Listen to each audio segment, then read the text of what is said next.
1999లో వచ్చిన శంకర్ మూవీ ఒకే ఒక్కడు. ఈ సూపర్ హిట్ మూవీ ఎప్పటికీ క్లాసిక్కే. అయితే ఇది నిజమైన కథ అని తెలుసా? కాకపోతే చిన్న చేంజ్. సినిమాలో ఉన్నంత హంగామా ఆ సీఎం చేయలేదు. కానీ ఒక్కరోజు ముఖ్యమంత్రే. సినిమాల్లో చూపించినంతగా బయట సాధ్యం కాదనేది వాస్తవమే. ఇంతకీ ఆ ఒక్కరోజు సీఎం ఎవరంటే జగదాంబికా పాల్. ఈయన ఫిబ్రవరి 21, 1998న సీఎంగా ప్రమాణ స్వీకారం చేశారు. ఫిబ్రవరి 22వ తేదీన పూర్తిస్థాయి సీఎంగా ఉన్నారు. ఆ మరునాడే ఉదయానికే రాజీనామా చేశారు. అంటే టెక్నికల్గా ఆయన ముఖ్యమంత్రిగా పనిచేసింది ఒకటే రోజు. అసలు ఎందుకలా జరిగిందంటే నాటి సీఎం కళ్యాణ్ సింగ్కు మద్దతు ఉపసంహరించుకుంటున్నామని ప్రకటించారు. దీంతో కళ్యాణ్ సింగ్ ప్రభుత్వం మైనార్టీలో పడింది. ఎందుకంటే మిత్రపక్షాలు మద్దతు ఉపసంహరించుకుంటున్నామని చెప్పారు. దీంతో తనకు మద్దతుందని డెమోక్రటిక్స్ కాంగ్రెస్ నేత జగదాంబికా పాల్ వెంటనే ప్రకటించేసుకున్నారు. గవర్నర్కు మద్దతిస్తున్న పార్టీల లిస్ట్ ఇచ్చారు. అది చూసిన గవర్నర్ రమేష్ బండారి వెంటనే కళ్యాణ్ సింగ్ ప్రభుత్వాన్ని రద్దు చేశారు. ఫుల్ మెజారిటీ ఉందని చెప్పి జగదాంబికా పాల్తో ప్రమాణ స్వీకారం చేయించారు. అయితే బీజేపీ మాత్రం వెంటనే కోర్టుకెళ్ళింది. తమకు కనీసం మెజారిటీ నిరూపించుకునే అవకాశం ఇవ్వలేదు. ఇలా రాజ్యాంగాన్ని తొంగలో తొక్కి ప్రభుత్వాన్ని రద్దు చేస్తారా అంటూ బీజేపీ కోర్టులో వాదనలు వినిపించింది.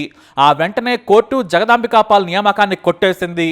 కళ్యాణ్ సింగ్కు మెజార్టీ నిరూపించుకునే అవకాశం ఇవ్వాలని గవర్నర్ను ఆదేశించింది న్యాయస్థానం.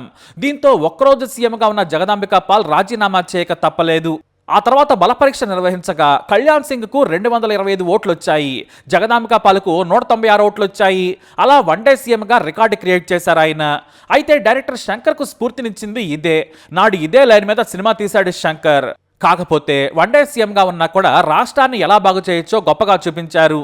అయితే అది సినిమా. పాటలు, ఫైట్లు, కథ అన్నీ బాగా కుదిరాయి. క్లాసిక్ మూవీగా నిలిచిపోయింది ఒకే ఒక్కడు. అలా మనం వన్డే సీఎంగా జగదాంబికా పాల్ను చూసాం. కాకపోతే అతి తక్కువ రోజులు ముఖ్యమంత్రిగా పనిచేసిన వారు కూడా ఎంతో మంది ఉన్నారు. సుష్మా స్వరాజ్ 1998లో కేవలం 52 రోజులు మాత్రమే సీఎంగా పనిచేశారు. ఇక అదే ఏడాది మేఘాలయ సీఎంగా పనిచేసిన ఎస్సీ మారక్ కేవలం 13 రోజులే ముఖ్యమంత్రిగా పనిచేసి దిగిపోయారు. ఇక ఆ తర్వాత ఎంజీ రామచంద్రన్ భార్య జానకి కూడా 1980లో కేవలం 23 రోజులు సీఎంగా పనిచేశారు. ఆ తర్వాత ఆమె స్థానాన్ని ఎంజీఆర్ వారసత్వాన్ని జయలలిత అంతపుచ్చుకొని తమిళనాడు రాజకీయ చరిత్రను మలుపు తిప్పారు. అలాగే మరో ఆసక్తికరమైన విషయం ఏమిటంటే లెజెండరీ పొలిటీషియన్ ఓం ప్రకాష్ చౌతాలా కేవలం 5 రోజులే సీఎంగా పనిచేసి రికార్డు క్రియేట్ చేశారు. ఇక బీహార్ సీఎంగా సతీష్ ప్రసాద్ సింగ్ కూడా 1968లో కేవలం 7 రోజులు మాత్రమే ముఖ్యమంత్రిగా పనిచేశారు. ఇక మన పక్కనే ఉన్న కర్ణాటకలో యాడ్యూరప్ప అయితే 2 రోజుల సీఎంగా ఘనత సాధించారు.